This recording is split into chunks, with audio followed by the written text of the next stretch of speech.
Dante's Boxing Nation, what's going on, guys?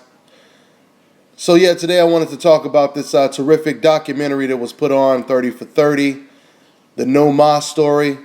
Very excellent documentary. I watched it twice already, and I really enjoyed it. Now, the first thing I want to say is, as much as I enjoyed this documentary, I just thought the concept was a little silly.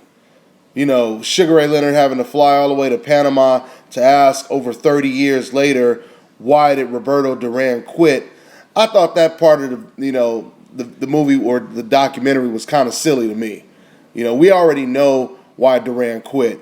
It doesn't take 30 years, and it doesn't take flying all the way to Panama to look at this man in his eyes and hear him make up another excuse. It doesn't make any sense, all right? But like I said, the documentary in its whole was a very, very good documentary. Now, if you guys have been following my videos, then you know that I've made a lot of Floyd Mayweather. What does Duran think of Floyd Mayweather and those type of videos far before this documentary came out.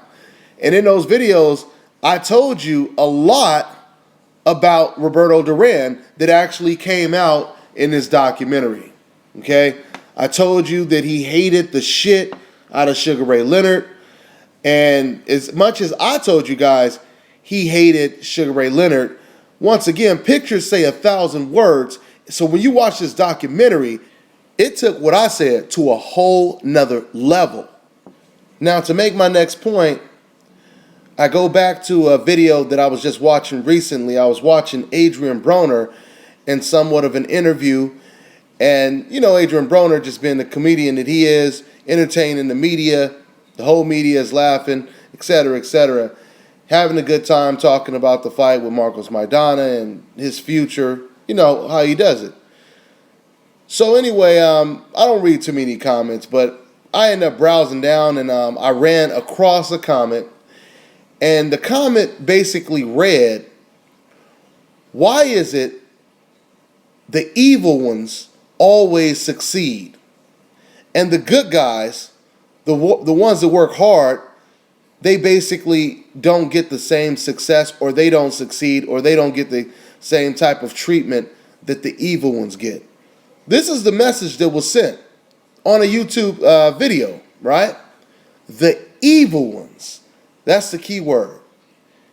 Now I go back to 30 for 30 with Roberto Duran.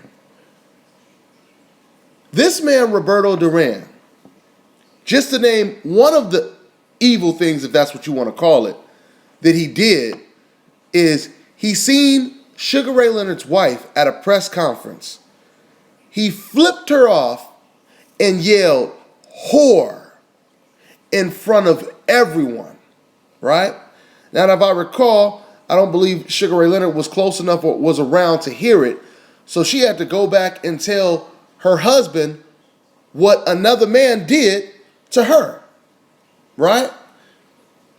It gets no more offensive than that. It gets no more disrespectful than that. And that's just one of the many things, one of the many disrespectful things that Roberto Duran did, okay? Nobody, Angelo Dundee, if you watch the documentary, he couldn't stand him because the man was so disrespectful. That's all they talked about in the documentary, was how rude, how disrespectful, his evil-looking, menacing eyes. They talked about that. And you guys want to sit here, or some people want to sit here and say that Adrian Broner is evil? Adrian Broner is that much of a bad guy? Floyd Mayweather? Listen, man, you guys have to understand something. There is nothing that Adrian Broner or Floyd Mayweather have done, especially not Floyd Mayweather, that compares to the type of shit that Roberto Duran was doing with Sugar Ray Leonard, okay? Sugar Ray Leonard had never done anything wrong when it comes to Roberto Duran, all right? He had never offended Roberto Duran to make Roberto act this way. The only thing Sugar Ray Leonard was guilty of was being loved by the media. He was loved by the media. He was considered pound for pound the best fighter. He was making commercials, and Roberto Duran could not stand it. I mean, the reason why Duran was filled with so much jealousy and envy towards Sugar Ray Leonard is because Duran truly felt that the world was treating Sugar Ray Leonard like he was a modern day Jesus. Okay? And speaking of Jesus, I go back to the person who made the message saying who's evil and who's not evil. Let's go ahead and talk about that a little bit, because that's not the first time I've seen a message where they were accusing maybe Mayweather or someone else of being evil. Okay? And of course not saying anything about Roberto Duran. Now, when it comes to Jesus and words like evil, I'm not an extreme religious type person, but I want to bring this up because it's very relevant to what we're talking about. You guys know who Lucifer is, right? I'm sure you heard of him. He goes by the names like Satan, the devil, etc., etc. Okay? Well, I'm bringing this up because his story is interesting, regardless if you're religious or not. It's an interesting story, to say the least. Basically, Satan was once an honored angel in heaven next to Christ. But when God said to his son, "Let us make man in our own image," Satan was jealous of Jesus. He wished to be consulted concerning the formation of man. And because he was not, he was filled with envy, jealousy, and hatred. He desired to receive the highest honors in heaven next to God. And because Lucifer couldn't get his way, he rebelled against the government of God. And that basically led him to being expelled from heaven, therefore becoming God's only arch enemy. So who is Sugar Ray Leonard's number one arch enemy? Mr. No Mas himself, Roberto Duran. Right? Now listen, guys, before you guys, go too far with this, I'm not trying to say that Roberto Duran is the Antichrist. I'm not saying he's the devil. I was just making a biblical metaphor. All right? It was very relevant to what we were talking about. People talking about evil, jealousy, envy. You got one person who has everything, and you got another person who hates him because he has everything. In fact, hates him so much that he would flip off the man's wife and call her a whore. And then even after the fight, Sugar Ray Leonard, being the nice, humble person that he is, even at the end of the fight, regardless if he thought he won or lost, Ray Leonard, he tries to congratulate Duran at the end of the fight. And Duran is so disrespectful that he doesn't even acknowledge Sugar Ray Leonard. He also did that in the Wilfredo Benitez fight. This was something that was a norm for Roberto Duran. So for people to say, oh, he just hated Sugar Ray Leonard in particular, had a reason to hate him, etc., etc., no, that's not true. This man hated anyone that he felt was better than him because he had an insecurity. Okay? He was very insecure with himself, and this is the reason why he act like this. And this is the reason why Duran, he quit against Sugar Ray Leonard. He quit against Sugar Ray Leonard because psychologically it always bothered him that people thought they were better than him. And deep down he really believed that they were better than him. Okay? And a person who's that weak psychologically, Sugar Ray Leonard, he did exactly what you're supposed to do, is you get in that type of person's head, because they are not that strong when it comes to the inside. When it comes to psychologically, they are not that strong. Okay? They may be a warrior in the outside, or you could kind of say it's like a lobster, right? You got that hard shell in the outside, but in the inside you all soft and shit and delicate. Okay? That is what Roberto Duran revealed. Okay? And this is not just coming from me. This is not just how I perceive it. This is how his entire country, his countrymen, this is how they perceived what he did. If you guys watch the documentary, as you will see, it took forever for them to forgive Roberto Duran for what he did. And understand this as well, because I know a lot of people are going to say, oh, well, you had all kind of fighters that quit and et cetera, et cetera. You have to understand something.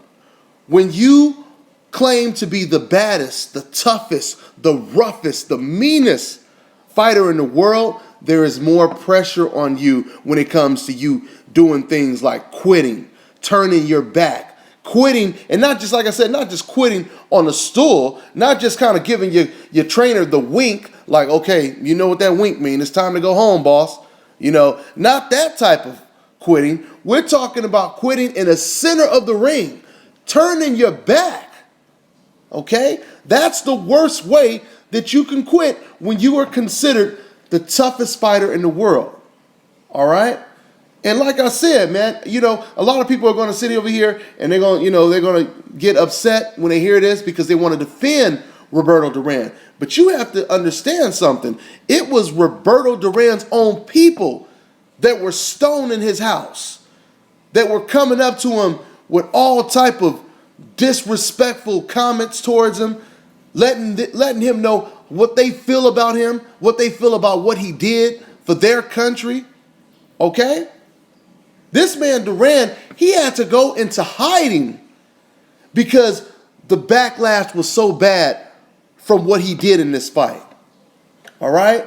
What I really found interesting about this whole No Mas situation is in this documentary, in the first fight, Sugar Ray Leonard, he was being very, very truthful and honest, telling people how it was in the ring with Roberto Duran in that first fight. He said it was the closest thing to death. He was agreeing with Muhammad Ali versus Joe Frazier.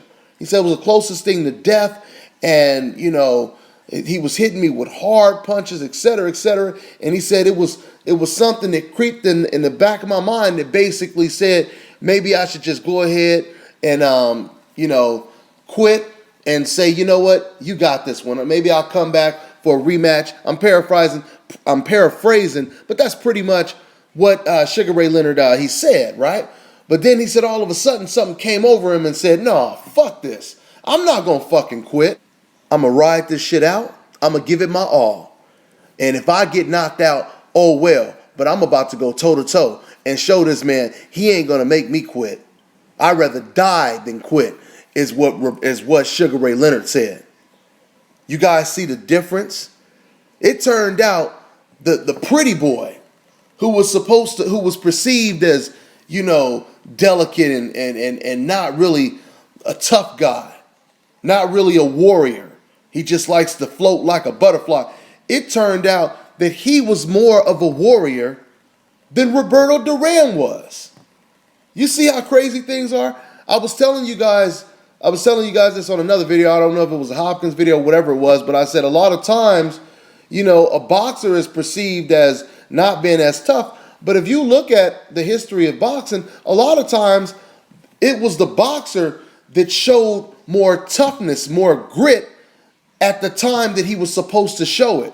And it was the warrior who backed down and either quit on the stool or took a knee and didn't stand back up, or whatever the case may be, okay? You go back and you watch a lot of these so-called warriors, and it's always the warrior who backs down, at least 90% of the time. At least 90% of the time. It's these boxers who end up going through the toughest adversity and still standing, win or lose.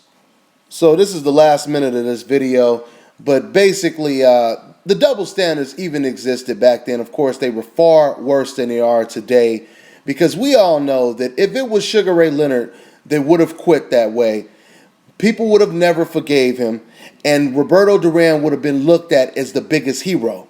But because it was Duran that quit, some of the media people tried to pull some of this Skip Bayless, Jim Lampley shit and basically discredit Sugar Ray Leonard for his win. It's the same old shit. It's just the same old shit. But anyway, guys, I'm running out of time. If you haven't seen this great documentary, I'll add the link to the video in the description box. I'm on to the next one, guys.